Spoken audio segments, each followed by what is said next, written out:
En este conversatorio se abordará la violencia y la política desde la moral social. Para ello nos acompaña Tito Rivera y Santiago Vargas.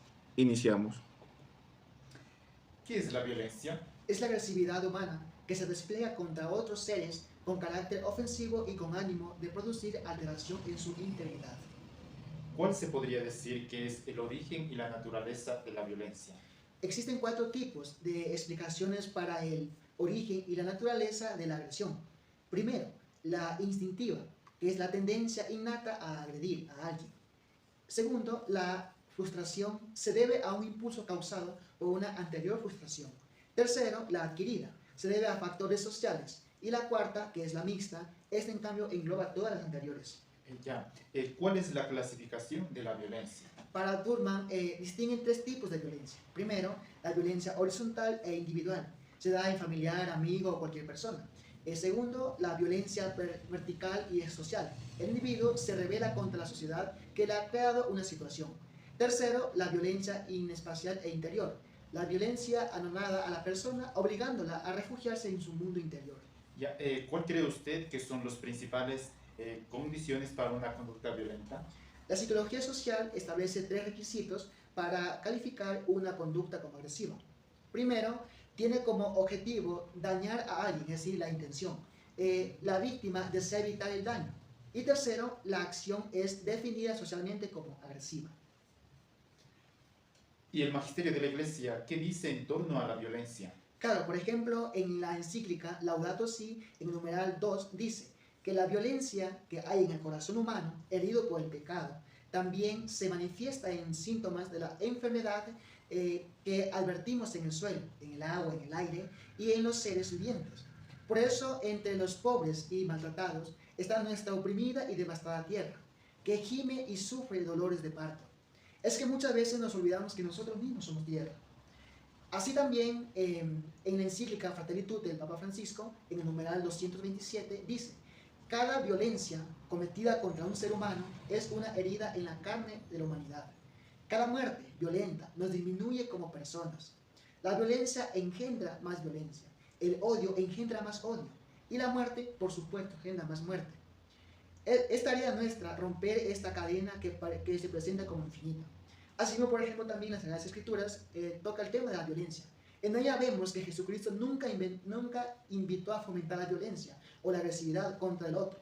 Él mismo condenó abiertamente el uso de la fuerza para imponerse ante los demás. Por su parte, San Pablo exhorta a los romanos diciéndoles: si alguien los trata mal, no le paguen con la misma moneda. Hagan todo lo posible para vivir en paz con todo el mundo. No se debe buscar la venganza, sino que dejen que Dios se encargue de castigar a los malvados. Al contrario, triunfen sobre el mal haciendo el bien. Luis Santiago, entonces defínanos etimológicamente lo que es la política.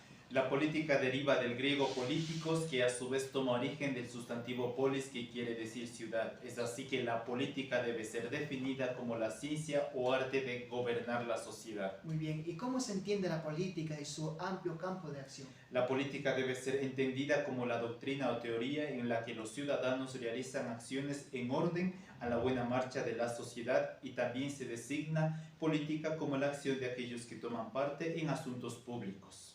La política tiene un gran amplio campo de acción.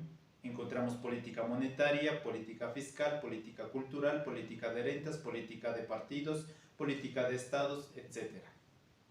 La política puede entrar en un sistema de confusión. ¿Qué nos dice el magisterio del Papa Pablo VI en su encíclica Quadragesimo Adversis sobre la política?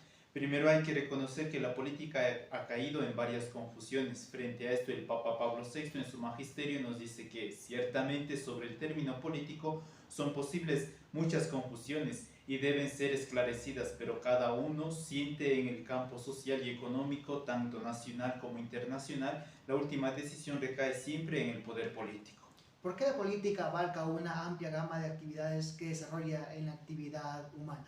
Porque la política está centrada en el orden de toda una sociedad. Frente a esto se puede suscitar graves problemas sociales que demandan al final de una solución política. Frente a esto, en el pontificado de Pablo VI podemos ver cómo en la Constitución Pastoral Gaudium et Spes nos ayuda a comprender por qué la política abarca una amplia gama de actividades en el desarrollo humano.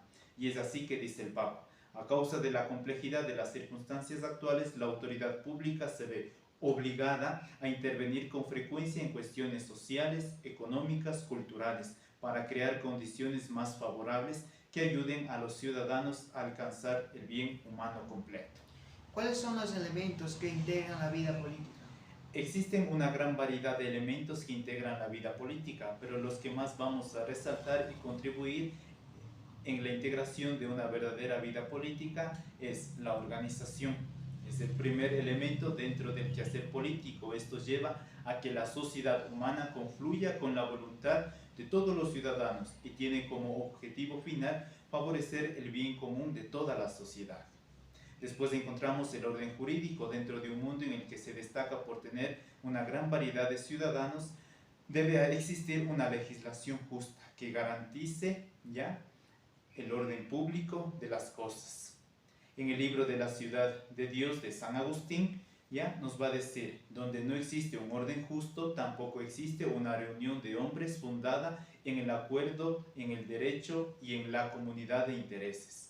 Si esto no hay, tampoco hay pueblo. Si es verdadera esta definición de pueblo, luego tampoco existe república, porque donde no hay pueblo no puede haber cosa de pueblo. Y finalmente, el último elemento, encontramos la autoridad. La autoridad es un elemento esencial en el quehacer político, ya que la autoridad entra directamente en la definición de sociedad y de ley. Es así que en toda sociedad debe existir una autoridad que legisle y haga eficaz el orden público.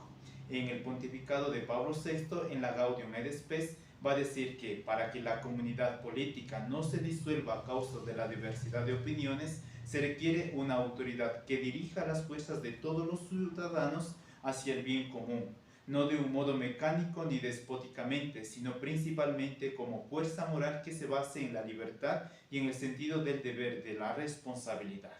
Gaudium et Spes, numeral 74. Muy bien, es todo. Muchas gracias.